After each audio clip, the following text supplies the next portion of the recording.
নমস্কার সবাইকে, নলেজ জার্মিনেশনের একটা নতুন ভিডিওতে সবাইকে স্বাগত জানাই।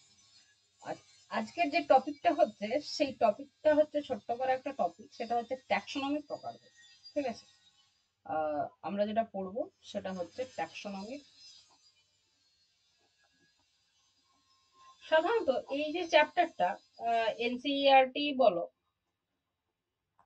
এর বইয়েই বলো বা অন্যান্য তুমি যে কোনো বোর্ডেরই হও, তুমি ওয়েস্ট বেঙ্গল বোর্ড বা আমি বলছি তুমি সিবিএসসি বা সিএসসি যে কোনো বোর্ডেরই হও, সম্ভবত এটা 11-এর চ্যাপ্টার বায়োলজি। এবং এই যে চ্যাপ্টারটা, এই চ্যাপ্টার বা এই পার্টগুলো সাধারণত স্টুডেন্টরা একটু কম পড়তে চায়। ঠিক আছে, পারে কেন গ্রো হচ্ছে না ইন্টারেস্ট, কিন্তু আমার যেটা মনে হয় যে এই জায়গাটাতে ইন্টারেস্ট গ্রো না হওয়ার অন্যতম কারণ হচ্ছে যে এইটাকে সেই রকম ভাবে প্রেজেন্ট করা হয় না স্টুডেন্টদের কাছে। তার জন্য তো আমি আমার মতন করে চেষ্টা করে দেখছি। ঠিক আছে, দেখা যাক কতটা কি পারি। তো ট্যাক্সোনমি এর আলোচনা অন্যান্য ভিডিওতে আগে আমি করেছি, এই চ্যাপ্টারের আলোচনা আগে অন্যান্য ভিডিওতে হয়েছে। আমি যেটা বলছি সেটা হচ্ছে যে ট্যাক্সোনমির প্রকারভেদ। তো দেখো, ট্যাক্সোনমি বহু রকমের হয়ে থাকে। ঠিক আছে, মোটামুটি 9 রকমের ট্যাক্সোনমি এই মুহূর্তে আমি তোমাকে বলে দিতে পারি। ঠিক আছে, চলো পরপর একটু ওভারভিউটা একটু নিই, তারপর যে মেন মেন প্রকারগুলো রয়েছে যেখান থেকে প্রশ্ন আসে অ্যাকচুয়ালি, আমি সেই জায়গাগুলো একটু কভার করার চেষ্টা করব। তাহলে প্রথমে ট্যাক্সোনমিকে আমরা যে ট্যাক্সোনমি নিয়ে কথা বলবো সেটা হচ্ছে ক্যারিও ট্যাক্সোনমি। কি নাম? ক্যারিও ট্যাক্সোনমি। ক্যারিও ট্যাক্সোনমি বেসিক্যালি এটা বাংলাতেও লিখতে পারো, যারা নতুন স্টুডেন্ট তারা বাংলা এবং ইংরেজি দুটোই প্র্যাকটিস করবে। ঠিক আছে, তো ক্যারিও শব্দটা আমরা আগেও জানি, ক্যারিয়ন বা ক্যারিও শব্দটা নিউক্লিয়াস থেকে এসেছে। ঠিক আছে, এই নিউক্লিয়াস থেকে আসার জন্য আমরা খুব সহজেই বুঝতে পারছি যে এই ট্যাক্সোনমি বেসিক্যালি হচ্ছে ক্লাসিফিকেশন, কোনো একটা প্রজাতি বা কোনো একটা ইন্ডিভিজুয়ালের ঠিক কিভাবে তার ক্লাসিফিকেশন করব বা নামকরণ করব, সেইটা তাকে ঠিক প্রজাতির অন্তর্ভুক্ত করব, ঠিক গণের অন্তর্ভুক্ত করব, সেইটা। তো কিসের উপর বেশ করে ট্যাক্সোনমিটা হচ্ছে তার ক্লাসিফিকেশন আমরা এই মুহূর্তে করছি। তো এখন আমরা যে ক্যারিও ট্যাক্সোনমি যেটা, সেটা হচ্ছে যে নিউক্লিয়াস ও ক্রোমোজোমের কোনো একটা কোনো একটা ইন্ডিভিজুয়ালের কোনো একটা গাছ ধরো বা কোনো একটা যে কোনো একটা অফস্প্রিং, তার কে আমরা ক্লাসিফিকেশন করছি কার উপর ভিত্তি করে, না তার মধ্যে বা তার সেলের মধ্যে যে নিউক্লিয়াস আছে, তার সেলের মধ্যে যে নিউক্লিয়াস রয়েছে, আর তার মধ্যে তার ক্রোমোজোমের উপস্থিতি। কেন কি আমরা জানি, দেখো ক্রোমোজোম, যেমন আমরা যদি হিউম্যান বিংস হই তাহলে আমাদের 46টা ক্রোমোজোম, 46। আচ্ছা, অন্য কোনো প্রজাতি 47টা হতে পারে, কারো 48টা হতে পারে, কারো 8টা হতে পারে। তো এইরকম নানান প্রজাতি রয়েছে আমাদের কাছে। যেমন এটা পেঁয়াজের ক্ষেত্রে, আবার এটা ধরো গরিলার ক্ষেত্রে। তাহলে তাহলে বিভিন্ন প্রজাতির আমরা ভাগ করতে পারছি কিসের উপর বেশ করে? তার নিউক্লিয়াসের নাম্বারের উপর বেশ করে, এই ক্রোমোজোমের নাম্বার এবং নিউক্লিয়াসের স্ট্রাকচারের উপর। তো এটা একটা হলো। আচ্ছা, নেক্সট আমরা যেটা দেখবো সেটা হচ্ছে যে আরেকটা হচ্ছে সাইটোট্যাক্সোনমি। ঠিক আছে, কি হচ্ছে? এটা হচ্ছে সাইটোট্যাক্সোনমি। সাইটোট্যাক্সোনমি এটা বেশ রয়েছে। সাইটো শব্দের অর্থই আমরা জানি সেল বা সেল জাতীয় বস্তু। তো কোষের উপাদান, ক্রোমোজোমের প্রকৃতি, সংখ্যা ইত্যাদি। ঠিক আছে, সেল রিলেটেড রিলেটেড তাহলে কোষের উপাদান, ক্রোমোজোমের প্রকৃতি, হ্যাঁ, সংখ্যা, কটা কোষ রয়েছে বা কি ধরনের কোষ রয়েছে, তার উপর বেশ করে আমরা কোনো ইন্ডিভিজুয়ালকে যখন সেপারেট করতে পারছি তখন সেটাকে আমরা বলছি সাইটোট্যাক্সন। এমনকি তার সেল ডিভিশনের প্রসেস, সেল ডিভিশন, ধরো এটা যদি লোয়ার গ্রুপ অফ হয়, যদি প্রোক্যারিওটিক হয়, তাহলে তার মিওসিস হবে না, মিওসিস হবে না। তাহলে সেইটা সেইভাবে আমরা তাকে আইডেন্টিফাই করতে পারবো যে এটা প্রোক্যারিওটিক না ইউক্যারিওটিক। ইউক্যারিওটিক হলে তার আরো উন্নত প্রকৃতির হবে, ইত্যাদি ইত্যাদি। তো এইভাবে আমরা ডিফারেন্সিয়েট করতে পারি ট্যাক্সোনমি, প্রপার ট্যাক্সোনমিতে ডিফারেন্সিয়েট করতে পারি এই এই ক্যারেক্টারের উপর বেশ করে।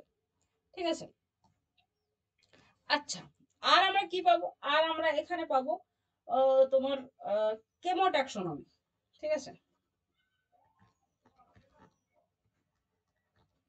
কেমোট্যাক্সোনমিটা কি তাহলে? কেমোট্যাক্সোনমি হচ্ছে কোনো যেমন chemical nature, chemo in the sense chemical nature. ঠিক আছে, কেমিক্যাল নেচার। তাহলে কেমিক্যাল নেচার কোন অর্গানিজমের কি বা হতে পারে না। কেমিক্যাল নেচার দেখো আমাদের এক একটা অর্গানিজমের একদম তুমি ইন্টারনাল যদি দেখো তাহলে লাস্ট অব্দি কি পড়ে থাকে, তা লাস্ট অব্দি কিছুই না, লাস্ট অব্দি তার যে বায়োকেমিস্ট্রি তা পড়ে থাকে, বায়োকেম। আর জানো যে বায়োকেমিস্ট্রির আন্ডারে আমাদের কি কি থাকে না, কার্বোহাইড্রেট, ঠিক আছে, কার্বোহাইড্রেট, প্রোটিন, ফ্যাট, এই তিনটে নেচারকে বা এই তিনটে জিনিস নিয়ে যে তৈরি রয়েছে একটা সেল বা তার ইন্টারনাল স্ট্রাকচার বা একটা ইন্ডিভিজুয়াল, সেইটাকেই আমরা তার কেমো স্ট্রাকচার বলছি। বা তো তার উপর বেশ করে যে ক্লাসিফিকেশন হবে তাকে আমরা তখন সেই ট্যাক্সোনমিকে বলবো কেমো ট্যাক্সোনমি। তো দেখো প্রোটিনের আন্ডারে, প্রোটিনের যে একদম মানে প্রোটিন যা দিয়ে তৈরি সেটা হচ্ছে অ্যামাইনো অ্যাসিড। তাহলে আমরা কি দেখবো যে কোনো অর্গানিজমের অ্যামাইনো অ্যাসিড কি কি রয়েছে, কেমন ধরনের অ্যামাইনো অ্যাসিড নিয়ে তৈরি সেইটা দেখবো এক্ষেত্রে। আচ্ছা আর কি দেখতে পারি আমরা, তার ডিএনএ প্রকৃতি দেখবো, ডিএনএ, নিউক্লিক অ্যাসিড। আচ্ছা আর কি দেখবো, তাহলে অ্যামাইনো অ্যাসিড দেখলাম, ডিএনএ দেখলাম, অ্যালকালয়েডস দেখবো বিভিন্ন প্রকারের, ঠিক আছে। এছাড়া আরো বিপাকীয় বস্তু ইত্যাদি যা কিছু থাকবে যেগুলো কেমিক্যাল নেচারকে আইডেন্টিফাই করে তাকে দিয়ে আমরা সেই ট্যাক্সোনমিটাকে সেপারেট করবো। অর্থাৎ কোনো ইন্ডিভিজুয়ালের ক্ষেত্রে ধরো এসেনশিয়াল অ্যামাইনো অ্যাসিড, ঠিক আছে, আছে, কোনো ইন্ডিভিজুয়ালের ক্ষেত্রে এসেনশিয়াল অ্যামাইনো অ্যাসিড নেই, তাহলে সেই ইন্ডিভিজুয়ালটাকে আমরা অন্য প্রজাতিতে রাখবো, এই ইন্ডিভিজুয়ালটাকে অন্য প্রজাতিতে রাখবো, এইভাবে, ঠিক আছে। নেক্সট আমরা যেটা দেখবো ট্যাক্সোনমির আরেকটা ভাগ, সেইটা হচ্ছে নিউমেরিক্যাল ট্যাক্সোনমি, ঠিক আছে। কি দেখবো, নিউমেরিক্যাল ট্যাক্সোনমি। এই নিউমেরিক্যাল ট্যাক্সোনমি হচ্ছে না, এটা কিসের উপর বেশ করে দাঁড়িয়ে আছে, বেসিক্যালি দেখো নিউমেরো শব্দটাই আসে অ্যাকচুয়ালি ওই গণিত মানে অঙ্ক থেকে বা দেখো সংখ্যা থেকে ইত্যাদি ইত্যাদি। তাহলে এইখানে আমরা যেটা দেখব যে কোনো ইন্ডিভিজুয়ালকে আমরা যদি কম্পিউটারের সাহায্যে বা ম্যাথমেটিক্সের সাহায্যে যদি তার শ্রেণীবিন্যাস করতে পারি তখন সেটাকে আমরা নিউমেরো ট্যাক্সোনমি বা নিউমেরিক্যাল ট্যাক্সোনমি আমরা বলবো, এটাকে ম্যাথমেটিক্যাল ট্যাক্সোনমিও বলা হয়। নেক্সট আমরা দেখব সেটা হচ্ছে এক্সপেরিমেন্টাল ট্যাক্সোনমি।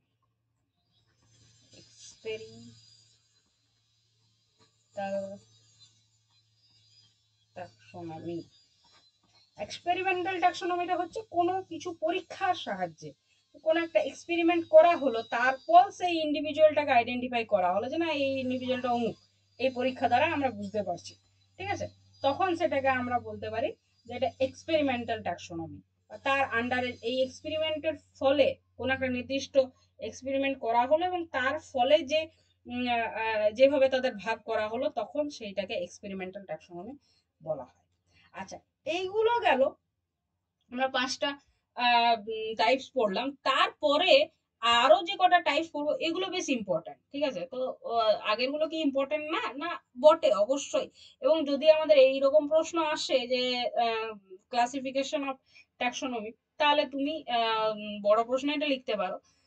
সাধারণত তোমাদের ওয়েস্ট বেঙ্গল বোর্ডে বড় প্রশ্ন তো থাকে না ফার্স্ট সেমিস্টারে, তো সেক্ষেত্রে ইউনিট টেস্ট ইত্যাদি যদি হয় সেই ক্ষেত্রে তোমরা দিতে পারো নিজের প্র্যাকটিসের জন্য। এছাড়া ছোট প্রশ্ন বা এমসিকিউ এখান থেকে প্রচুর তোমরা পাবে, চিন্তা করার কিছু নাই সেই ক্ষেত্রে। এক্সামেরও স্টুডেন্ট হও, আমি আবার বলে দিচ্ছি এখান থেকে তুমি প্রশ্ন পাবে। এইটুকু জায়গা এই মুহূর্তে যেটা আমি আলোচনা করব, যেমন হচ্ছে আর কটা ভাগ রয়েছে তার মধ্যে একটা হচ্ছে আলফা ট্যাক্সোনমি, ঠিক আছে, এটাকে আলফা ট্যাক্সোনমি বলা হয়,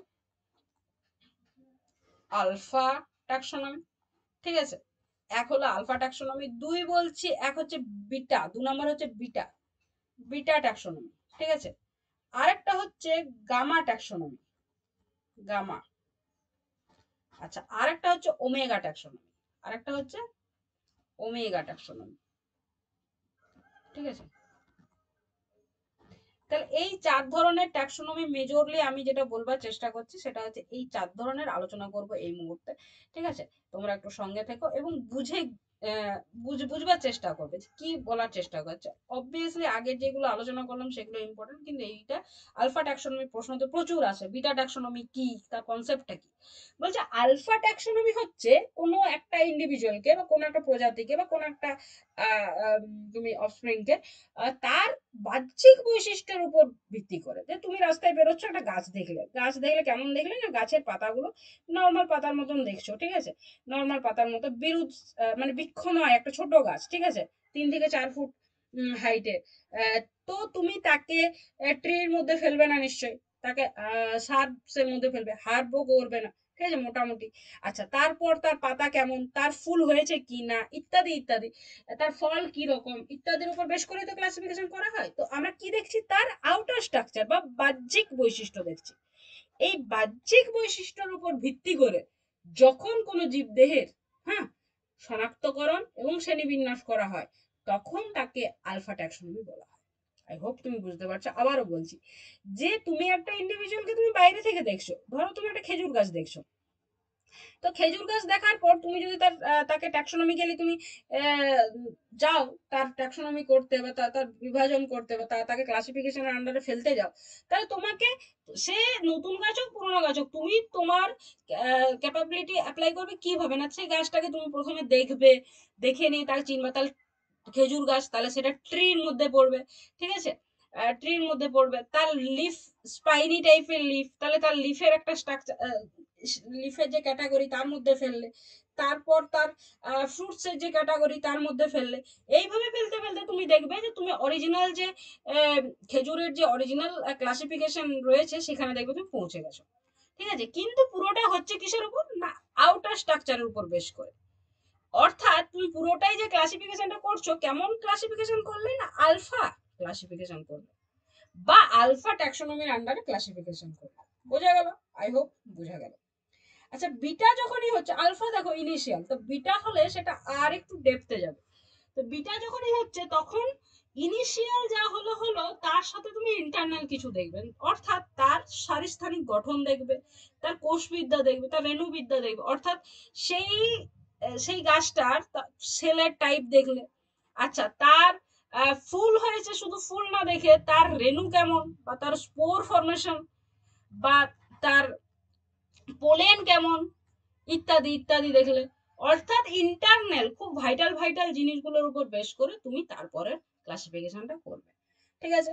এইবারে নেক্সট যেটা দেখবে সেটা, এটা আলফা হয়ে গেল, বিটা হয়ে গেল, তার থেকেও ইন্টারনাল, তারপর দেখলে গামা। এবার গামা ট্যাক্সোনমিতে কি দেখবে না, অবভিয়াসলি যে অফস্প্রিংটা পাচ্ছ তাকে তুমি দেখবে তার আরো রিলেটেড ইনফরমেশন, যে এই গাছটার মতো আরো কি গাছ আছে, সে কোন সে এই প্রজাতির আন্ডারে হলো, তার কি আর রিলেটেড প্রজাতি আছে কি না, আচ্ছা এই এই জিনাসের আরো অন্যান্য স্পেসিস আছে কি না, ইত্যাদি ইত্যাদি। যখন তার সম্পর্কে বিশদ বিবরণ হবে, ঠিক আছে, যখন বিশদ বিবরণ হবে তখন সেটাকে আমরা কি বলতে পারি, তখন সেটাকে গামা ট্যাক্সোনমি বলতে পারি। বা আবারও তোমরা ইনক্লুড করতে পারো যে অভিব্যক্তি, মানে তার আগে কি ছিল, তারপরে কি হতে পারে, ইত্যাদি ইত্যাদি, ইভলিউশনারি দিকটাও যদি দেখা হয়, তখন সেই ধরনের আলোচনা বা সেই ধরনের ট্যাক্সোনমিক্যাল আলোচনাকে আমরা গামা ট্যাক্সোনমি বলবো। এবার রইল বাকি ওমেগা ট্যাক্সোনমি।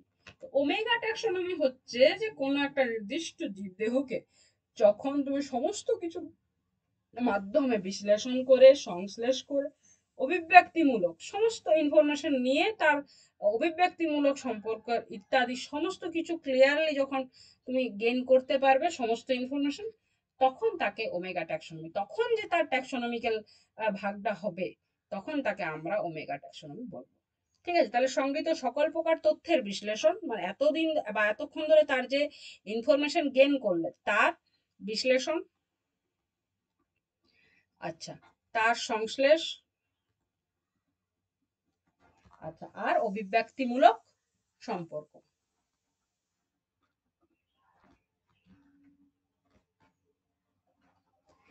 ইত্যাদি যদি করা হয়, তখন সেটাকে আমরা ওমেগা ট্যাক্সোনমি বলবো। তো খুবই সহজভাবে আমি বলবার চেষ্টা করলাম, আশা করছি বুঝতে পারলে যে 1 2 3 4 5 6 7 8 9টা আমি ভাগ করলাম। এক বললাম ওমেগা ট্যাক্সোনমি, তারপর গামা ট্যাক্সোনমি, বিটা, আলফা। তার আগে আমরা পড়লাম এক্সপেরিমেন্টাল ট্যাক্সোনমি, তার আগে নিউমেরিক্যাল ট্যাক্সোনমি, তার আগে আমরা পড়লাম কেমো ট্যাক্সোনমি, তার আগে আমরা পড়লাম সাইটো এবং ক্যারিও ট্যাক্সোনমি। এই যে ট্যাক্সোনমি গুলো পড়লাম, ঠিক আছে, এরা বেসিক্যালি আমরা কি ট্যাক্সোনমি, আসলে ট্যাক্সোনমি হচ্ছে কোন একটা ইন্ডিভিজুয়ালকে, কোন একটা জীবদেহকে তার নির্দিষ্ট ক্লাসিফিকেশন অনুযায়ী তাকে ঠিকঠাক জায়গায় বসানো, ঠিক আছে। কিন্তু সেই ক্লাসিফিকেশনটা কার উপর বেশ করে দাঁড়াবে, বাহ্যিক স্ট্রাকচারের ওপর, না তার নাম্বারের ওপর, নাকি তার ক্রোমোজোম বা সেলের ওপর, ইত্যাদি ইত্যাদি নানান রকম ভাগ কিন্তু সম্ভব হয়েছে। তার মধ্যে মেন এই 9টা ভাগ তোমাদের সিলেবাসে রয়েছে। আই হোপ তোমরা বুঝতে পেরেছো।